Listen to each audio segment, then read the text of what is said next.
அனைவருக்கும் விநாயகர் சதுர்த்தி வாழ்த்துக்கள். காலையில் எழுந்திரிச்சு கோலம் போட்டாச்சு. போயிட்டு அப்படியே ஒரு வாக்கிங் போகலான்னு போயிட்டு வந்தோம். போயிட்டு வந்தால் எனக்கு பிடிச்ச பிள்ளையார் எங்கேயும் நிறைஞ்சிருந்தார். பார்க்க ரொம்ப சந்தோஷமாக இருந்தது. அதுக்கப்புறம் வந்து குளிச்சுட்டு அவருக்கு பிடிச்சமான கொழுக்கட்டை செய்ய ஆரம்பிச்சாச்சுங்க. ஏற்கனவே நம்ம சேனலில் ரெசிபிஸ் அப்லோட் பண்ணியிருக்கேன், வேணுங்கிறவங்க செக் பண்ணி பாருங்கள். அதுக்கப்புறம் கார கொழுக்கட்டை, அம்மி கொழுக்கட்டை எல்லாம் செஞ்சாச்சு.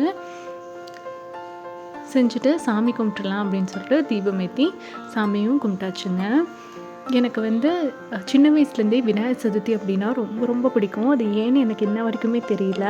எனக்கு அவ்வளோ பிடிக்கும் விநாயகர் சதுர்த்தி. ஸோ இன்றைய நாள் வந்து எங்களுக்கு நல்லபடியாக சாமி கும்பிட்டு எல்லோரும் நல்லா இருக்கணும் அப்படின்னு வேண்டியாச்சு. வேண்டிட்டு அப்படியே வீட்டில் சாமி கும்பிட்ட கையோட கோயிலுக்கும் போயிட்டு வந்தாச்சுங்க. ரொம்ப மன நிறைவாக இருந்தது. தேங்க்யூ.